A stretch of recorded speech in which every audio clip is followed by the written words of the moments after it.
Esse podcast faz parte da iniciativa O Podcast é Delas. Saiba mais em opodcastedelas.com.br.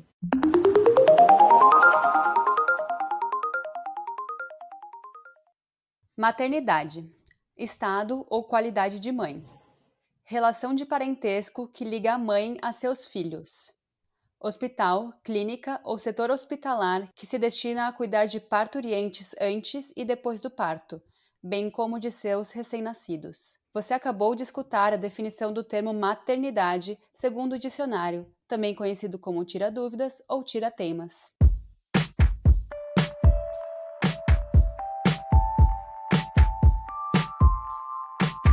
Olá! Está começando mais um episódio do Dicionário Feminista, espaço para entendermos o significado de alguns termos que a gente tanto ouve falar hoje em dia.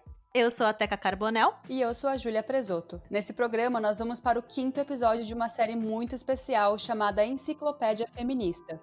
Uma vez por mês, teremos convidadas que vão trazer um ponto de vista mais profundo sobre alguns temas que são extremamente necessários, se não urgentes, para serem desmistificados. Hoje, vamos abrir a nossa enciclopédia na letra M e falar sobre maternidade. Esse conceito passou por muitas mudanças ao longo da história da humanidade. Na Idade Média, o casamento se aproximava mais de um contrato do que de um resultado de uma ligação afetiva. As famílias eram formadas em busca de alianças políticas e, em sua estrutura hierárquica, o pai ocupava a posição de autoridade superior ao da mãe e das crianças. Por volta dos 7 aos 10 anos, os filhos eram separados das suas famílias em condições de aprendizes das tarefas domésticas cotidianas. Essa inserção prematura de crianças nas atividades da vida adulta tinha uma grande influência nas taxas altas de mortalidade infantil do período, que era em torno de 25% dos nascidos vivos. Na metade do século XVIII, com a ascensão do liberalismo econômico pautado nos estudos demográficos, os cuidados com a prole se tornou assunto de interesse geral. Várias publicações da época exaltam a importância do amor materno no cuidado com os filhos. O discurso médico e filosófico apontava para a natureza feminina como inerente ao papel da mulher-mãe, normatizando assim a devoção e sacrifício da mulher em prol do bem-estar da família. No Brasil, a vinda da coroa entre os séculos XVIII e XIX foi acompanhada dos conceitos de maternidade já conhecidos na Europa. No processo de higienização das famílias brasileiras, atos considerados comuns na época foram abominados. Por exemplo, a recusa do aleitamento materno foi considerado infração às leis da natureza, trazendo um sentimento de anomalia àquelas que não queriam seguir as normas. Nos anos 80, houve um aumento das discussões a respeito da maternidade e da paternidade. O homem passa a fazer parte da experiência da gravidez e do parto. O avanço da medicina permite que mulheres possam planejar e decidir sobre maternidade, interromper a gestação e optar por uma maternidade solo. Não é mais possível ter a figura da mulher-mãe como única possibilidade para as mulheres. Hoje, uma pessoa que sabe bem como é a realidade de ser mãe topou participar desse episódio. Nayara, fala um pouco pra gente sobre quem você é e como a gente pode começar a escrever esse capítulo da enciclopédia sobre maternidade. Oi, meninas! Nossa, é um prazer estar aqui. Obrigada, muito obrigada pela oportunidade, de verdade. Para mim, assim, especialmente que estou saindo da maternidade agora, é uma honra para mim ter essa oportunidade de falar sobre isso. Eu fui mãe aos 22 anos de idade, né? Não planejei ser mãe, nunca na minha vida, não. Eu pensava em ser mãe, mas não era, sabe, aquele sonho que eu tinha. Eu tinha um sonho de ser jornalista, eu tinha um sonho de ir para outros lugares do mundo. A maternidade vinha na minha cabeça assim, mas aí quando eu conseguir tudo isso, eu vou ter um filho, né? Tipo, para fechar a minha vida. Como se minha vida só seria fechada, assim, concluir tudo que eu precisava na minha vida com um filho, né? Só que aconteceu tudo ao contrário. Como diz minha psicóloga, Nara, a sua vida andou de trás para frente, no sentido assim, pulou etapas, né? Aos 22 anos eu fui mãe, sem planejar, foi a maternidade compulsória. E minha vida andou de cabeça para baixo. Desde então, gente, eu tive que trancar a faculdade, eu me mudei de cidade. E uma coisa que hoje eu consigo entender e eu não entendia antes, era o seguinte: eu me sentia muito culpada, porque a maternidade tem uma responsabilidade muito pesada, e eu com 22 anos, sem entender nada da vida, sem estar desconstruída desse sistema patriarcal, eu me sentia extremamente culpada por não gostar da maternidade. Eu olhava para minha filha e penso, meu Deus, que espécie de mãe essa criança tá tendo, porque eu odeio isso não é para mim. Só que assim, eu não deixava de cuidar dela, e mesmo assim era horrível, entende? Eu tenho mais, depois da Angelina, eu casei. Eu sou de Uberlândia, Minas Gerais, e hoje eu moro no interior do Rio de Janeiro. E aí eu pensei assim, pronto, né? Vou desmamar minha filha, vou voltar para a faculdade e vou viver minha vida novamente. Quando eu pensei isso, gente, um mês depois que eu desmamei minha filha, eu engravidei do meu segundo filho. Eu pensei, não é possível que eu vou entrar nisso de novo, meu Deus do céu. Só que foi muito pior do que eu imaginava. Porque eu entrei em depressão pós-parto. Eu tinha 2 bebês em casa, né? Porque a Angelina tinha 2 aninhos de idade. E quando o João Pedro nasceu, e foi muito pesado para mim. E eu longe da minha família, por mais que o meu marido na época ajudava, né? Eu vou usar esse termo, ajudava real, porque não dividia de fato a obrigação que é cuidar de uma criança. Foi muito pesado para mim. E com isso eu fui tentando desromantizar a maternidade. E fui vendo que, cara, a maternidade não é linda como passa nas propagandas de margarina, como mostra nos filmes. Eles mostram uma coisa tipo, olha como a maternidade é bonita, a mulher tem que ser mãe para ser feliz. E eu, na verdade, não. A mulher, quando ela é mãe, ela tem depressão pós-parto, a maioria delas. Quando eu comecei a pesquisar sobre a maternidade real, sobre o feminismo dentro da maternidade, eu me deparei com muitas mulheres falando: eu não gosto, eu não sou apaixonada pelo meu filho e eu estou esperando esse amor nascer, porque me falaram que eu ia olhar para a cara desse bebê e eu ia me apaixonar perdidamente. E com muitas mulheres isso não acontece, sabe? E eu acho muito interessante a gente desmistificar esse amor que vai, nossa, você vai olhar para a cara das pessoas e você vai amar ela para sempre. Você vai amar ela para sempre, mas você vai precisar construir esse amor também, né? Com algumas mulheres, tudo bem, acontece esse amor sem motivo, né? Amor natural. Eu achei muito interessante essa sua visão também. Eu cuidava, no caso, eu cuidava porque eu pensava, pronto, tá aqui, se eu não cuidar, vai morrer. Mas foi isso que você falou, o amor foi sendo construído aos poucos, sabe? É engraçado que ninguém cobra esse amor natural dos pais, do pai, da figura paterna, né? Porque é muito natural a gente falar assim, ele nem vê o filho direito, né? Uhum. E o amor é construído, a gente não consegue enxergar o pai quando nasce e já tem aquele amor paterno, tanto que não existe essa expressão, amor paterno, existe a expressão amor materno, né? É uma coisa já imposta, a mãe é obrigada a amar, como se aquilo fosse algo absoluto, e não é. É tudo uma construção, gente. Isso é uma coisa muito pesada. A questão de uma ideologia aí que foi uma questão que a gente vê que é bem pro controle de natalidade de uma população que estava querendo, sei lá, expandir, lucrar no liberalismo. É uma questão totalmente política, essa construção do amor materno. Exatamente, porque precisa da mulher para procriar, né? Então, a mulher procria, a mulher tem os filhos e ali gera gastos, coloca mais seres humanos no mundo, e aqueles seres humanos vão gastar. Então, tudo é em nome do capitalismo, em nome do patriarcado. Isso tem tudo a ver com essa introdução. Realmente, você falou, engraçado que eu tinha feito uma observação, uma anotação para falar sobre isso.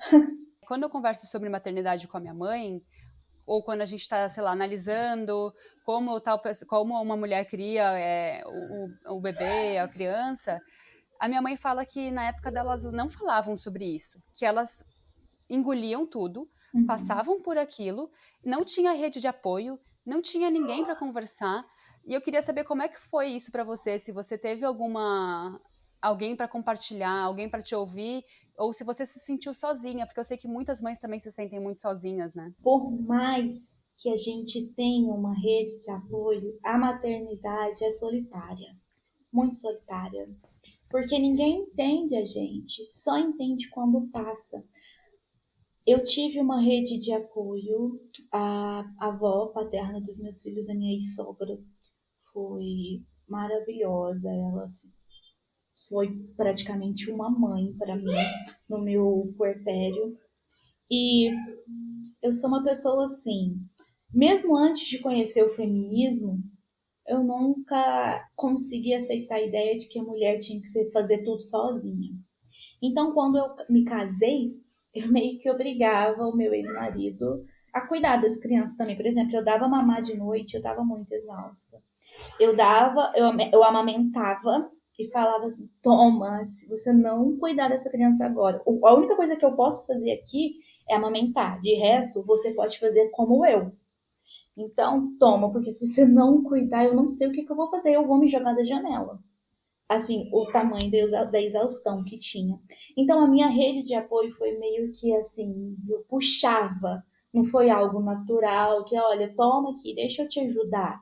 Vamos construir isso sozinho, vamos criar, vamos cuidar desse bebê sozinho. Não, eu meio que puxava essa rede de apoio pro meu lado, por uma questão de sobrevivência mesmo, sabe? Eu, pelo menos, eu fui criada. A minha mãe, eu acho que assim como muitas mães que tiveram filhos nos anos 90, final dos anos 80, anos 90, ela foi uma das mães que largou a profissão, assim como você, né? Ela também trancou a faculdade, ela não terminou a faculdade dela. Tudo bem que na época dela era tudo muito diferente e ela começou, ela teve a minha irmã mais velha com 21 anos, né, também. Mas aí, no caso, Uhum. não foi como você comentou, não foi uma gravidez compulsória, foi realmente uma escolha. Ela escolheu Sim. engravidar, Casar e ela ter escolheu. filhos. Isso, escolheu casar. Ela queria casar com 20 anos e ter filhos com 21. E foi o que ela fez, e aí, nessa situação, a carreira dela ficou em segundo plano, ela acabou trancando a faculdade. E aí, eu me lembro, assim, até hoje, ela fala que. Esse discurso da minha mãe, que ela fala que ela nasceu para ser mãe. E isso é uma coisa que ela sempre falou para as filhas dela, né? E isso é uma coisa que eu cresci escutando. Então é uma coisa que isso eu preciso até trabalhar isso dentro de mim, porque na minha cabeça eu sinto que é como se eu também tivesse nascido para ser mãe, porque imagina que Uhum. desde pequena você escuta isso. Então você acaba absorvendo isso também. E é uma coisa que eu também tento entender se é algo que eu quero genuinamente ou se é algo que eu escutei tanto que acabou virando uma verdade. E eu acho que isso também acontece em outros níveis, assim, maiores, não só no núcleo familiar, mas eu acho que acontece também, como a gente estava falando, uma coisa maior com outras meninas, né, mulheres, crianças, enfim. Até quando você, por exemplo, tem a questão do sexismo na situação dos brinquedos infantis, em que meninas sempre você vê no departamento das meninas tudo rosa e é tudo tipo fogãozinho, bebezinho, coisinhas para tipo cuidar da casa e cuidar das crianças, enquanto dos meninos é carrinho, bonequinho de ação, coisas que, tipo, estimulam a criatividade dos meninos. Então, eu acho que isso também. Eu não sei, essa é uma visão que eu tenho um pouco de como também é uma coisa que não só tá no nosso núcleo familiar, esse conceito da mulher-mãe, mas também tá muito na sociedade no geral, né? Essa expressão que a sua mãe usou, nasceu para ser mãe, eu usei também várias vezes. Acontece o seguinte, quando a sua mãe, depois que ela trancou a faculdade, ela não fez mais nada a não ser mãe. Então, quando a gente começa a ter hábitos repetitivos e faz aquilo com uma frequência tão bem, porque acaba que a maternidade, a gente se dedica, assim, a dedicação é visceral, por mais que a gente esteja cansado, por mais que a gente não queira, a dedicação para os filhos, para o bem-estar dos filhos, é visceral. Filho, a mamãe não pode ver agora, tá? Depois a mamãe vê, por favor. Tudo bem, daqui a pouquinho a mamãe vê. Gente, desculpa, tá? Imagina. Então, o que acontece?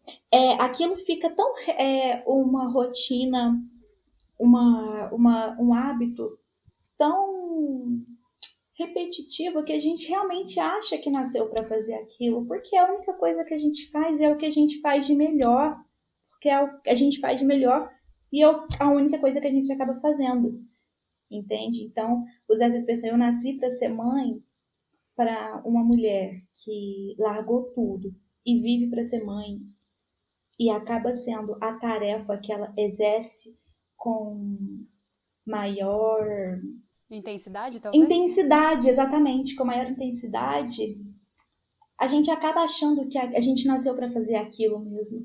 Às vezes, eu vou dar um exemplo. Tem gente que, às vezes, eu acho que eu nasci para escrever, porque eu adoro escrever e eu fico escrevendo o tempo inteiro, entende? Quando eu fico escrevendo o tempo inteiro, eu penso, gente, eu nasci para escrever. Mas quando eu paro um pouco para escrever e vou fazer outra coisa, eu vejo, não, eu posso fazer isso também. Como a gente perde, a gente não, né, porque eu não sou mãe, né?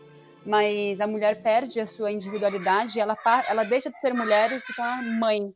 Isso aconteceu muito na minha casa. A minha mãe, ela parou de trabalhar quando eu nasci. Eu tenho uma irmã mais velha. Quando minha irmã nasceu, ela continuou trabalhando por necessidade. Quando eu nasci, ela parou. E ela era só a nossa mãe, assim. Ela não fazia mais nada além de ser a nossa mãe. E depois que eu vim para o Canadá, ou um pouco antes de eu vir para o Canadá, assim, eu já estava mais velha e a minha irmã também. A minha mãe começou a se descobrir. Minha mãe se mudou para Jericoacoara e se formou em hotelaria e morou 2 anos no Nordeste sem ninguém, sozinha. E aí ela se descobriu, sabe? Ela precisou que eu tivesse 20 e poucos anos e a minha irmã 30 para que ela conseguisse se ver como um indivíduo, sabe? Exatamente. É muito chocante você se perder por tanto tempo, né? O feminismo que me ajudou a me libertar, que me fez enxergar que eu sou uma pessoa, eu sou a Nayara além da maternidade. Eu não sou mãe, eu estou mãe. Entende? Porque hoje a sua mãe, ela já não tem mais aquela responsabilidade que ela tinha com vocês. Então ela já foi no sentido de tipo, já foi a responsável por vocês, hoje ela não é mais, né? Então, quando eu comecei a sair, meu primeiro dia de aula, que eu fui pra aula, eu fui assim chorando, eu falei, meu Deus do céu, meus filhos sozinhos, sem mim, o que vai acontecer? Gente, mas quando eu assisti a primeira aula da faculdade, depois de 4 anos só sendo mãe, eu pensei, cara, eu posso ganhar o mundo. Foi assim, eu lembro da sensação que eu tive, foi uma coisa assim libertadora. Eu falei, cara, eu posso realmente ser uma coisa além de mãe, além de ser mãe. Aí é onde que eu lembro que eu tive esse pensamento, eu não nasci para ser mãe somente. Eu posso ser mãe, eu posso ser o que eu quiser. Só que quando a mulher, ela é mãe e não tem oportunidade, ou de repente não tem uma desconstrução de que ela pode ganhar outros espaços na sociedade, ela acha que nasceu para ser mãe somente e aquilo é a vida dela. Não está errado, eu não julgo essas mulheres, mas eu me solidarizo com ela, porque eu queria mostrar, assim, vem cá, deixa eu te mostrar um mundo além da maternidade, que você vai ser muito mais feliz. Eu entendo você dizendo bastante sobre a mãe como se enxerga dessa forma, mas a sociedade enxerga a mulher a partir do momento que ela se torna mãe, ela é só mãe, né? Eu lembro de ouvir eu acho que foi... Putz, eu não lembro qual podcast que foi, mas foi a Tulin, que ela é uma influenciadora, e ela tem um filho de 5 anos, se não me engano. E tem vezes que ela sai pra balada e... Nossa, sei lá, ela faz as coisas dela, né? E aí quando ela tá na balada, alguém para ela e fala... Cadê seu filho? Ai, cadê seu filho? Uhum. E, tipo, tá dormindo, são 2 da manhã, sabe? Exatamente. Tá com outra pessoa, sabe? Não tem nada a ver com isso nesse momento. Eu sou uma mulher que está na balada, me deixa em paz. Só que a gente, como sociedade, continua vendo essa mulher, tipo, nossa, olha que absurdo. Ela não é uma boa mãe, porque 2 da manhã tá na balada, com quem que tá essa criança? Exatamente. Tá com mais 1 milhão de pessoas que podem cuidar dessa criança, não só o pai, né? Assim, se é uma mãe solo, às vezes tem outras pessoas que possam ajudar. Às vezes paga uma babá, e ninguém tem nada a ver com isso, entendeu? É exatamente isso. Eu vi também um post da Fernanda Lima falando sobre isso. Ela estava no carnaval e várias pessoas perguntando para ela: cadê o seu filho? Cadê o seu filho? Ela: gente, o meu filho está sendo bem cuidado, deixa eu me divertir aqui. Entende? Isso que você falou cai onde no livro que eu estou escrevendo, que eu até falei para você, que é o abuso da maternidade, né? A maternidade é uma relação abusiva justamente por causa disso, porque a gente só se entrega, a gente não tem retorno nenhum, a gente é alvo de críticas o tempo inteiro, a gente não tem descanso, como a gente não dorme, a gente é apontado, a gente é julgada. Não só, se fosse só por gente da nossa família, seria uma coisa muito mais fácil de resolver, mas é pela sociedade inteira, isso é uma coisa estrutural. O problema da maternidade abusiva é estrutural e não é falada, por isso que eu falei que a nossa luta é muito solitária. Ninguém olha pra gente, sabe? Só julga. Nossa, que espécie de mãe é essa que tá falando que não gosta de ser mãe? Que horror, Deus vai te castigar. Eu sinto que é um discurso machista, pautado no patriarcado, mas ele é disfarçado de um cuidado com a criança, assim. Ah, não, é que eu tô tentando cuidar do seu filho, que é uma criança, mas eu vou te julgar para isso, entendeu? Sendo que quando você vê a foto de um amigo seu que é pai, bebendo no bar na sexta-feira à noite, quando ele posta uns stories, você não manda uma mensagem para ele falando: e o seu filho? Sabe? Eu acho que é muito interessante a gente pegar nesse ponto. A minha irmã, quando ela teve a minha sobrinha, acho que, sei lá, com 2 meses de vida da minha sobrinha, ela pegou minha sobrinha e foi no mercado, porque ela falou: gente, eu precisava comprar comida. Eu não podia deixar o bebê sozinho em casa. Eu pus no bebê Sheila e fui pro mercado. E ela falou que pessoas em volta dela, cochichando, falando dela, sabe? Porque ela tava com uma criança muito pequena no supermercado. Tá, eu não tenho quem vá pra mim no mercado, meu marido trabalha o dia inteiro. O que você quer que eu faça? Que eu passe fome, sabe? Eu tô aqui amamentando, morrendo de cansaço, sem dormir direito. Então, assim, é aquela coisa a preocupação com o bebê, mas na verdade você tá só repetindo um discurso machista, né? Talvez nem é preocupação com o bebê, porque se fosse preocupação com o bebê, oferecer ajuda para cuidar, né? Eu tá precisando de ajuda, ele tá precisando de alguma coisa, é mais apontamento, é mais julgamento mesmo, sabe? A mãe precisa ser julgada, a sociedade tem essa necessidade de julgar a mãe, de julgar a mulher, né? Você estava falando da sua irmã e do pai estar tendo um momento de prazer e ninguém fala nada. Esses dias, o ano passado, eu tive uma discussão até com meu ex-marido, porque ele falou assim: eu fico com as crianças para você estudar. Eu falei assim: eu fico com as crianças para você trabalhar. E qual que é a diferença? A gente tá aqui.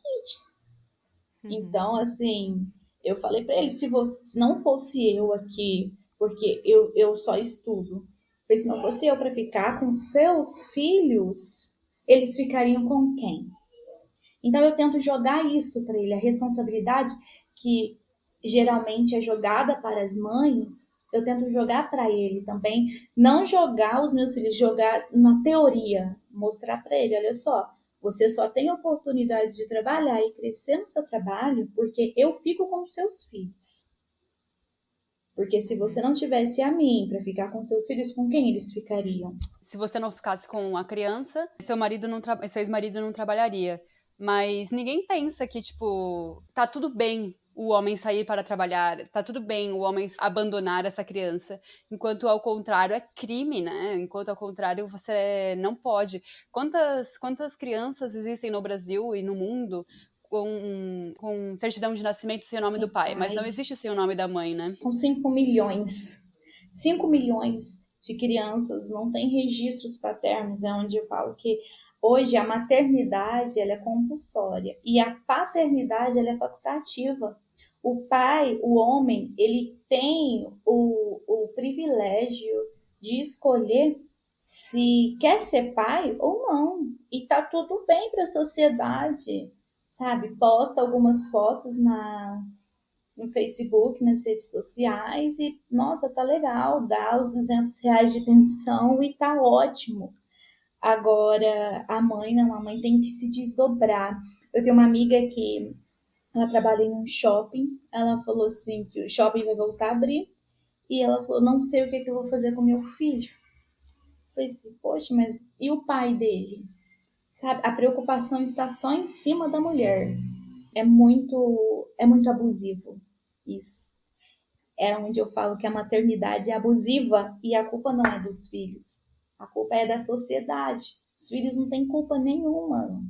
São vítimas também. Na minha família também a gente tá passando por uma situação com relação agora muito particular da situação que a gente vive hoje, de uma pandemia, de estarmos confinados numa quarentena e etc. Porque eu tenho um sobrinho recém-nascido e o meu irmão, a empresa que meu irmão trabalha, não parou de trabalhar por conta de ser da indústria alimentícia, né? A indústria alimentícia não parou. E ele tá com o bebê recém-nascido em casa. E aí, como que faz? Porque ele tem que trabalhar, mas ele também, né, existe o perigo da contaminação, que tá todo mundo muito preocupado, a gente sabe que é um vírus muito perigoso. E aí a minha cunhada fica com o meu sobrinho recém-nascido. E aí, como que funciona, né? A mesma situação da sua amiga. E o pai dessa criança, ele não tá preocupado se quando for voltar a trabalhar, né, não vai poder mais ficar, quem vai ficar? Eu sinto que o nosso sistema trabalhista também não acompanha muito essa questão que a gente está debatendo aqui agora da maternidade compulsória, como você diz, né, Nayara? A responsabilidade fica nas costas da mãe. Não tá nem aí se o pai tem um recém-nascido em casa, porque tem uma mãe para cuidar, então não precisa da figura paterna ali. É o abandono paterno naturalizado que a gente vive desde os anos primários daí. Quando você diz, por exemplo, que não é a maior fã de ser mãe, que não é a sua, você não nasceu para isso, ou que você não quer, ou quando você é engravida, outra pessoa vem e diz, mas você que abriu as pernas, agora que você cuide do filho. Mas ninguém fala também pro homem, né? Você que também tava lá e você também tem as suas responsabilidades, né? E acho muito interessante você ter falado que as crianças também são vítimas, né? Porque no meio dessa discussão toda, as crianças são muito frágeis, né? A gente tem sempre que lembrar que elas não têm culpa de nada, elas não têm culpa de estar nessa situação. E eu não sei ainda qual é o meu pensamento sobre isso, se as pessoas que culpabilizam a mulher e ficam do lado da criança e do homem. Eu aqui em casa, eu tento o máximo possível não demonstrar para as crianças. Assim, a Angelina, ela já tem 9 anos, então ela já ouviu eu comentando, vez ou outra, com algumas amigas, que eu não gosto da maternidade. E às vezes ela já me perguntou pessoalmente, você não gosta de ser mãe? Pra ela eu falo, filha, eu amo ser mãe, eu amo ser a sua mãe. Porque, poxa, imagina uma criança chegar e pensar, cara, minha mãe não gosta de ser mãe, né? Então, assim, eu tento separar muito as coisas, porque a maternidade ela só é pesada porque a sociedade impõe isso para a mãe. A sociedade impõe essa responsabilidade pesada e exaustiva para a mãe. Porque eu tenho até uma parte no meu livro que eu abro um parêntese e começo a falar que enquanto assim a minha família toda, o pai estava trabalhando, o pai das crianças estava trabalhando, a avó materna estava trabalhando, a avó paterna, todo mundo estava seguindo ali o fluxo normal da vida, eu estava ali tentando apartar uma briga dos meus filhos, 1h da tarde.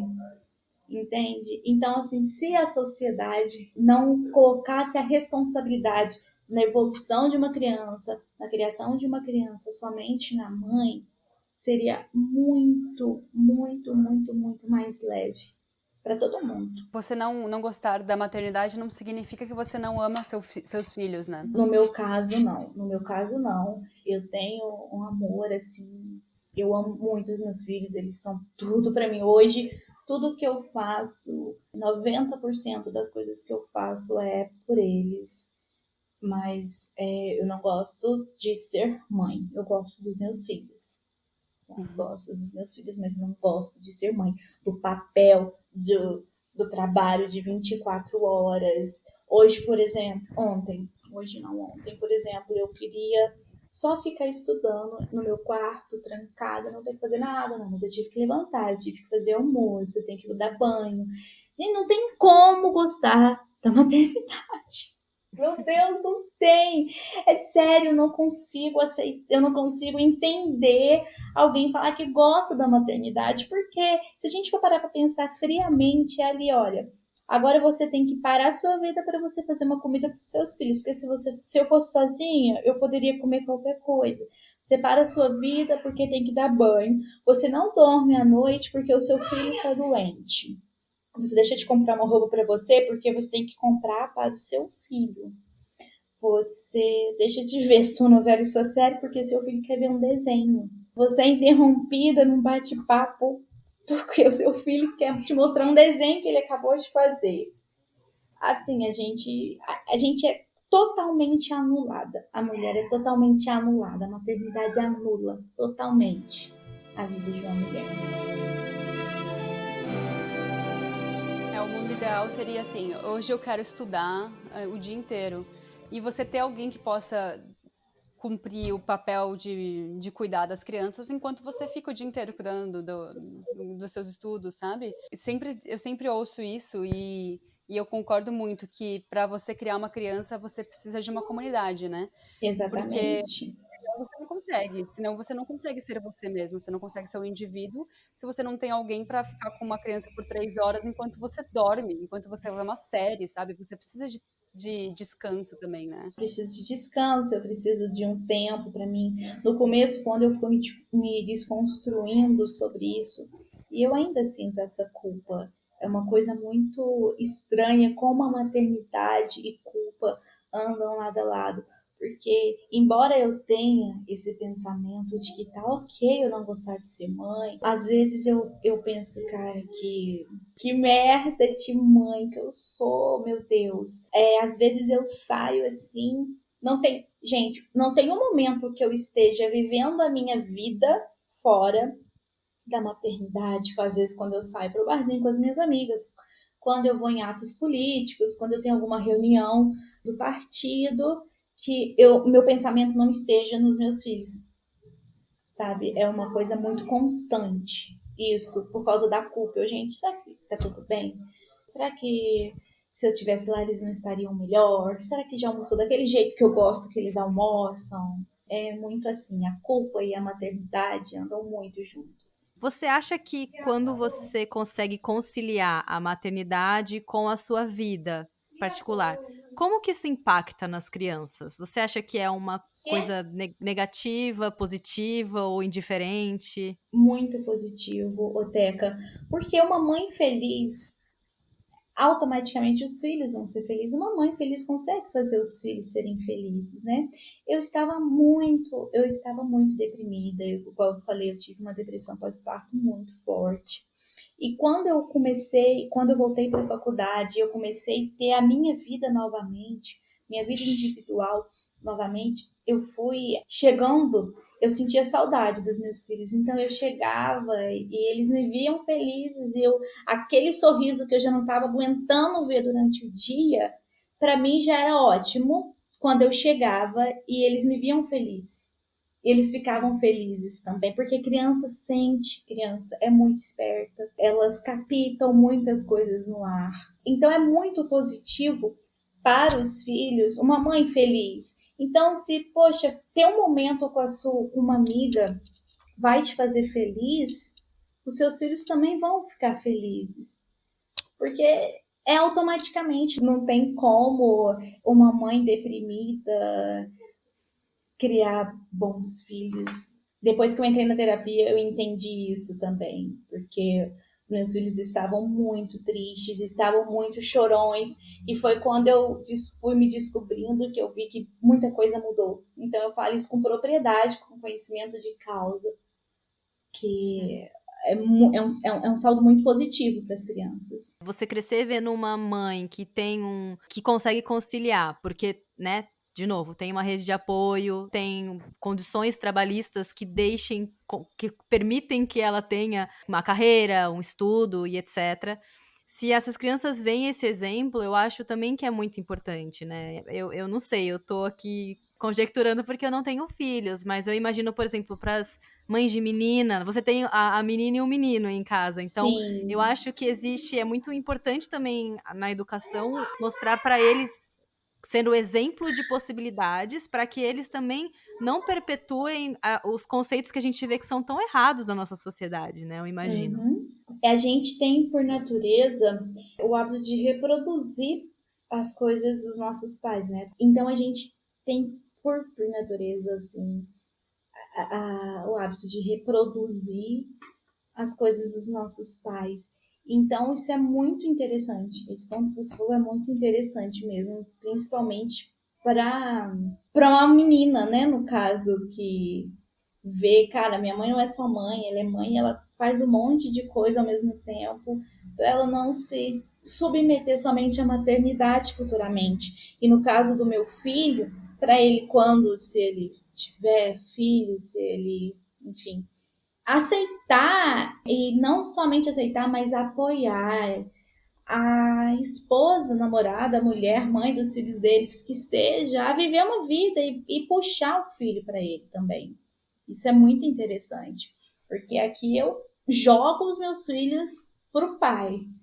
E com isso, o meu filho, ele vai ver que precisa puxar os filhos pro pai. É muito contrastante também você ver com os homens aquelas piadinhas do tipo, ai, credo, eu não quero ter filhos, né? Ou então, quando falam, eu não vou. Eu não sei agora, eu tô falando baseado em conversas que eu escuto de amigas, falando, Sim, quando você vai ficando mais velha, você quer ter um relacionamento com o cara já assume que você quer ser mãe, casar, ter filho, e tipo assim, às vezes eu tenho muitas amigas que não querem ser mãe, e tá tudo bem. E aí os caras, eles se afastam por achar que a mulher quer ser mãe, e eles sempre foram criados a abominar a ideia de ter filhos. É muito contrastante, né, essa visão da maternidade, da paternidade que a gente tem até hoje ainda, né? tem um fato de a mulher ser mais velha e procurar um cara para ter filhos, né? Ai, quer ter filho aqui. E também tem o meu caso, né? Sou uma mãe divorciada e quando às vezes eu falo assim, eu tenho 2 filhos, ela já tá querendo um pai para os filhos dela.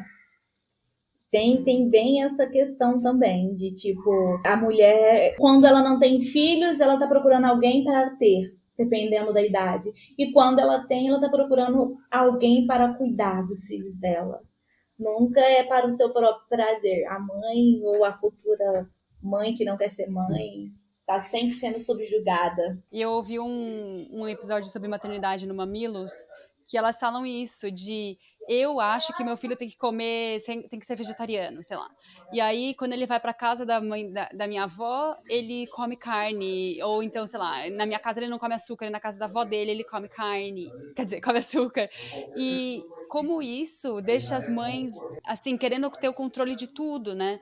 Só que eu acho que é interessante a gente também tocar no assunto de que não é só porque você está sempre responsável por essa criança que você tem que estar sempre sobrecarregada mentalmente pensando se a criança está sendo alimentada direito do jeito que você gosta. Porque vai ter outra, essa criança vai crescer e vai ter gente alimentando ela e ou essa comunidade criando essa pessoa com você vai ter uma visão diferente e assim, um dia tá tudo bem, sabe? A questão é a rotina mesmo, né? A questão é, como é que fala? Nós, mães, tem muito uma coisa assim, a mãe sou eu, não se mete na minha criação. E por que que a gente acha? Isso, na verdade, essa expressão é uma forma de defesa. Acaba sendo uma forma de defesa por tanto julgamento que a gente já sabe que vai acontecer e a gente se dá tanto o melhor da gente que qualquer crítica a gente acaba levando pelo lado pessoal. Então, quando uma avó dá açúcar, e não é o meu caso, eu sou muito assim, eu sou muito, eu não ligo para alimentação porque eu ligava bastante quando antes, mas foi assim, eu tive que escolher algumas pautas da maternidade para eu abrir mão de preocupação, porque senão eu ia surtar. Porque acontece o seguinte, para eu ir para a faculdade, as crianças ficavam na casa do pai e o pai mora com a avó. Então a alimentação é muito errada, muito errada. Então eu abri a mão. Eu abri mão disso. Eu pensei, gente, se quiser dar miojo, que dê miojo. Se quiser dar biscoito recheado, que dê biscoito recheado. Porque, assim, eu tive que abrir mão dessas preocupações por uma questão de sanidade. Mas tem a culpa, entende?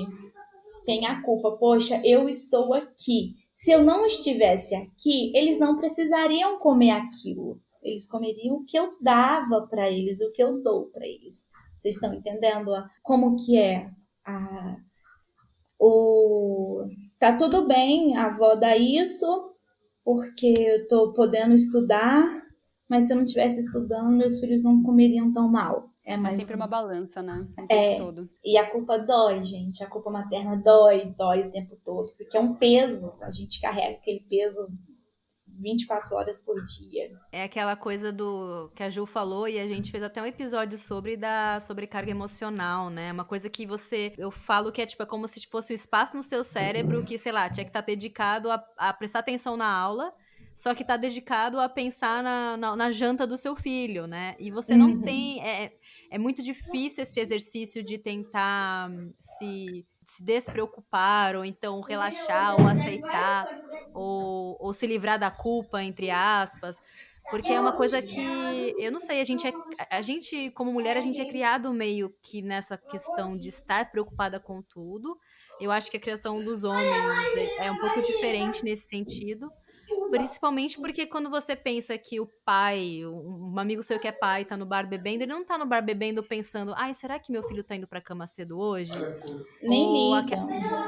Ou até no mesmo episódio que acho que a Ju comentou do Mamilos, elas comentam também do sentido de tipo, será que o pai sabe quantas meias tem limpa na gaveta do filho dele? Porque esse é o tipo de preocupação que ocupa um espaço na mente das mães. Exato. E é algo que a gente cresce aprendendo que a gente tem que fazer. E os homens não, né? É muito contrastante nesse ponto também, né? O meu ex-marido tem ficado aqui nessa quarentena porque ele tem trabalhado e a mãe dele tem grupo de risco por ser idosa. E eu falei, cara, se você não ficar aqui eu vou surtar, né? Quarentena 24 horas por dia com as crianças. E às vezes eu falo, o cara vai lá e coloca a roupa nas crianças e eu não sei onde que tá. Como que você não sabe onde que tá uma roupa? Como que, entende? É a preocupação. Eu até falo com ele, cara, eu tenho que educar os meus filhos e educar você para ser pai também. É muito difícil. É bem complicado mesmo isso. Na verdade, você conversou, chamou a gente no Insta, né? Você achou a gente no Insta. E o seu primeiro assunto foi o seu livro. Eu não sei se você na época você falou que não tinha ainda data para publicação ou coisas do tipo. Mas eu não sei se você quiser falar um pouquinho sobre ele, explicar exatamente sobre o que ele é, enfim. É uma coisa que eu sempre tive vontade de falar sobre essa experiência materna, mas não é da parte boa da maternidade, né? O livro vai se chamar A Maternidade é uma relação abusiva e fala da solidão da maternidade, que foi um ponto até que eu coloquei aqui. Fala da culpa. Eu dei uma parada, porque eu estou no último ano da faculdade, então eu coloquei o livro um pouquinho de lado para eu concluir a faculdade, porque muita coisa para estudar, mas é basicamente isso, todo esse nosso assunto aqui que a gente está falando. Eu até escrevo alguns textos no meu Instagram, que faz parte do meu livro, o teor daquilo. Sempre que eu posto alguma coisa sobre a maternidade no Instagram, é porque é algum teor do meu livro, que já tem aí 6 capítulos. Vai ser um livro curtinho, mas bem didático e bem assim, eu quero que as mães leiam e sintam, cara, que legal, eu posso sentir isso, eu quero que respirem, sabe?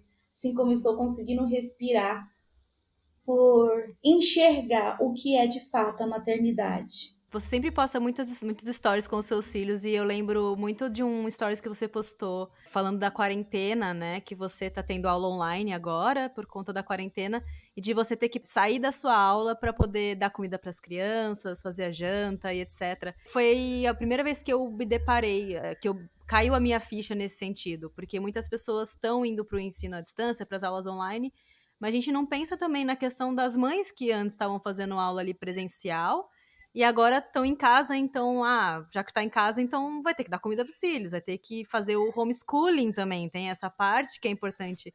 Você não só está estudando online, mas você está tendo que ensinar para os seus filhos em casa, né? Sim, eu gosto bastante sobre o homeschooling. Eu tenho surtado, gente, real. Quando vai chegando a noite, eu penso, meu Deus, vai começar a aula da faculdade, e as crianças o tempo todo falando comigo. E assim, a minha aula começa às 6h30, não tem como dar janta para eles antes das 6h30 da tarde, sabe? É das 6h30, geralmente, até 9h30, 10 horas. Então, no meio da aula, geralmente eu tenho que parar. E muitas das vezes no meu dia foi tão assim corrido que não deu tempo de fazer um almoço e deixar pronto só para esquentar e pronto, toma, vai ser uma coisa muito rápida. Eu sempre tenho que parar no meio da aula para dar alguma coisa para eles comerem. Eu tô tentando ensinar os dois agora a tirar a própria comida, a fazer um lanchinho. Isso tá me deixando um pouco mais desafogada, sabe?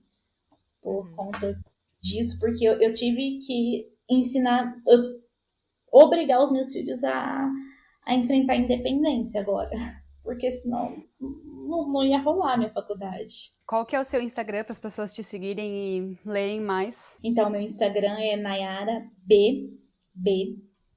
Beatriz. Nayara com 2 Bs, Beatriz. É de B de Nas, que tem a ver com o meu sobrenome. Quando você publicar o livro, então você vai provavelmente publicar no seu Instagram, né? E aí todo mundo já baixa ou compra e lê. Se Deus quiser, até o ano que vem, em dezembro, eu concluo minha faculdade e em um mês dá para eu desengatar e terminar ele. Deixa eu só acrescentar uma coisa que eu tinha lido. Eu até marquei aqui sobre os métodos anticontraceptivos, que só existe para mulheres, né? Então, mais uma vez, a responsabilidade da maternidade engravidou porque quis, porque não tomou remédio, porque não tomou o remédio direito, porque não quis tomar o remédio, sendo que a maioria das vezes o homem não quer usar camisinha e não existe nenhum método anticoncepcional 100% eficaz. E quando a mulher engravida, ela é a culpada por ter engravidado. E é obrigada a ter filhos, já que no Brasil o aborto é crime. A gente falou, acho que sobre isso no episódio... Vários episódios a gente conversa sobre isso, mas acho que sobre autoestima vaginal a gente falou um pouco, né, Gil? Sobre essa questão também da mulher, dos contraceptivos serem normalmente para a mulher, e a bizarrice, na minha opinião, sobre essa questão é também que a gente não tem estímulo algum a ter a nossa própria descoberta sexual. Então, ao mesmo tempo que cobram esse cuidado, a gente também é reprimida caso a gente queira se descobrir. A gente até brinca, né, que o gatinho morre se você encosta na pepeca. E aí, em contrapartida, os homens não, né? É muito mais estimulado, a objetificação das mulheres é algo que existe, a torta direito no sentido de, sinal verde aqui para os homens, né? Então, é muito bizarro isso que existe na nossa sociedade. Eu acho que, tipo, a gente tem muito caminho pela frente nesse sentido do contraceptivo, até da doença sexualmente transmissível, que eu acho também que é a única segurança que se tem é a camisinha, não existe nenhum outro método que proteja de doenças sexualmente transmissíveis, e é uma coisa que realmente a gente não dá o valor devido, né, que deveríamos estar dando à camisinha, e, enfim, também aos cuidados dos homens com relação aos métodos contraceptivos, né? Acho que já temos material suficiente para esse capítulo da enciclopédia. mas esse conteúdo tem muito potencial para ser levado adiante nas salas de aula, rodas de conversa e almoços de família. Então já compartilha esse podcast para a gente fazer com que todo mundo saiba como é a maternidade real. E se você tem sugestão de algum outro termo que merece o capítulo só dele, pode mandar pra gente lá no Insta, @dicionariofeministapod, no e-mail dicionariofeministapodcast@gmail.com ou nos comentários no canal Dicionário Feminista se você estiver escutando pelo YouTube. A gente vai ficar mega feliz de ouvir por lá suas sugestões, críticas e histórias. Nós também queremos agradecer imensamente a Nayara por ter dedicado um pouco do tempo dela para conversar com a gente e também reconhecer essa sua luta que é ser mãe e estudante durante a quarentena. Muito obrigada, meninas. Foi um prazer, foi meu. De verdade mesmo, tô me sentindo lisonjeada e honrada por ter falado com vocês. Um podcast aí que eu sempre ouço e recomendo para todo mundo. Ai, obrigada. Eu também me sinto lisonjeada de você recomendar a gente. A gente fica muito feliz. E lembrando que a biblioteca está fechada. Eu e a Ju estamos cada uma em suas respectivas casas, morrendo de saudade nos nossos encontros semanais, mas conscientes de que esse sacrifício é para um bem maior. Como a gente só trabalha com fatos, todas as fontes citadas nesse programa estão na descrição. Para quem quiser estudar mais sobre o assunto, é só dar uma passadinha lá. Muito obrigada por ouvir a gente. Tchau! Tchau!